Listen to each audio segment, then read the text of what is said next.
Hey folks, welcome back to another video. You guys have been requesting I do a video on the Knoxdale Tunnel, one of the abandoned Pittsburgh and Shawmut locations. And that being the case, I'm doing that today. I'm here with friend and fellow YouTuber Captain Rolls. Say hi. Hi.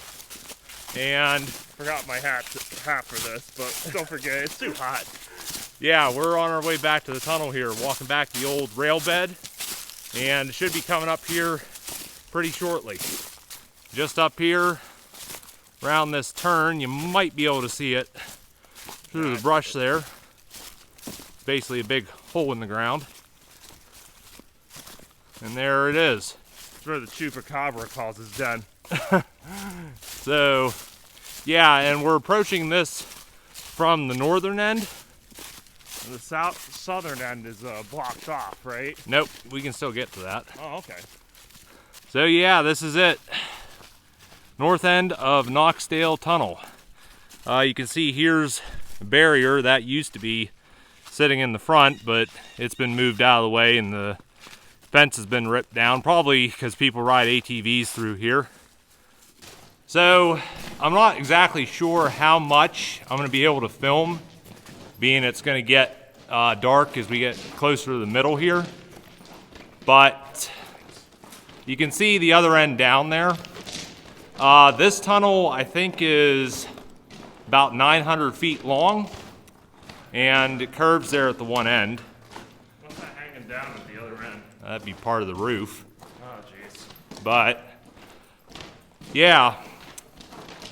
Well, if I die in here, you'll know where I last was. You should be fine. Again, I'm not sure how well it's going to show up on camera. You can see this is part of the wall on the one side here, which has failed. That's mainly just the outer bricks of the wall. You got the same thing over here. But, you know, most of the tunnel is, I guess, as good as can be expected for being this old. Would they have like cutouts in case like railway workers were caught in the tunnel and a train came through? They would just duck in there so they didn't get hit. Yeah, you got one coming up here on Yeah, right there. on your left. I think that's kind of a mandatory thing to have something like that. See if, yeah, that's showing up on video for you guys there. That's a cutout where the railway workers would duck into in case a train came through the tunnel. Yep. All right, coming up to the southern end here, not that far from it. I think the lighting's going to be pretty bad, being that we've got, you know, the entrance up there shining back in. But when we get up to the other end here, I will go ahead and turn around and we'll look at the tunnel from the other direction. That looks like it's... You can see part of the roof here has actually failed. You know, that other bit back that way doesn't look like it's too far from falling apart. I think some of it's just some of these drains have failed, and that's allowing water to accumulate up around the arch there, and it's just, you know, freezing and busting everything apart. But going over here, this is coming out the southern end of the tunnel. Again, you can see the fence has been ripped down here, and the barrier's sitting back there behind Eddie. He's just... I can't really tell. I'm assuming 1946? Because I doubt it'd be 1846. I think that is... Let me just zoom in on it here. Looks like... What is it? 19146? Yeah, -46. So, yeah, I'm not... Yeah, I don't think this tunnel was really that old. Yeah, but... Definitely not as old as the other tunnel we saw. One thing about the southern end of Knoxdale here is you'll notice it has, what do they call these? The supports on each side, I guess. None of the other tunnels on this route had that. So yeah, that's walked from north to south through the tunnel. And I think, you ready to head back then? Yeah, I'd say so. So probably do a little bit of video when we go back through, but again, it'll be the same deal. Once I get so far in there, I think it's just going to get too dark to bother recording.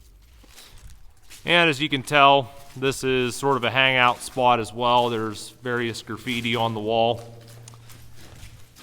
Coming back to where the roof's collapsed there. Like I said, not gonna walk under that. But again, you can just see there's cracks in the roof up there that, you know, honestly, I wouldn't be surprised if this roof at this end doesn't make it through another winter. Once water gets in there and freezes, it's probably gonna make a hell of a mess. And walking through here as things continue to get darker, another thing I will say is I'd honestly be curious how long this tunnel will remain accessible, being that the southern end is showing quite a bit of signs of decay. But I don't know, take your opportunities while you have them and take a walk. All right, so we're coming up here back out of the northern end of the tunnel. Again, you can see the barrier, which was once blocking this off. Like I said, all the fence was basically ripped down by the people riding ATVs through here. But, you know, it's a nice place. Come back here and tell you what, in the summer months, it's really cool because you got just, you know, you're in a shaded area and you got the wind blowing out of the tunnel. So I guess before I wrap up the video, one thing I did want to show is here at the northern end. If you look up top there, I'll try to zoom in, you can actually see one of the old telegraph poles up there. Kind of hard to see with the trees and just the lighting at the moment, but you know, that was back before they had radios on the locomotives. So I guess that's going to be it for this video. Hopefully you guys enjoyed a little bit of exploration at the Knoxdale Tunnel. I want to thank Eddie for participating in this video, even though he got a little nervous there towards the end. Well, it's mostly because of the bit at the other end where the tunnel roof is collapsed. So it's like, last thing I want is like again, it's kind of a case of like, when's another part of that roof gonna come down, and is that part of that roof gonna end up falling right on my head? You know? Yeah, that is one thing I will suggest to my viewers. If any of you come here to explore this tunnel, just be careful, know what you're getting into, and just be cautious while you're exploring. Yeah, bring flashlights, and if you can, I would bring a safety helmet. But and a high visibility jacket. Yeah. And I think on that note, we'll end the video. I want to thank you all for watching again. Thanks, Eddie, for participating. And hopefully we'll have some more videos coming up here, I don't know, at some point. But till then, take care. See you next time.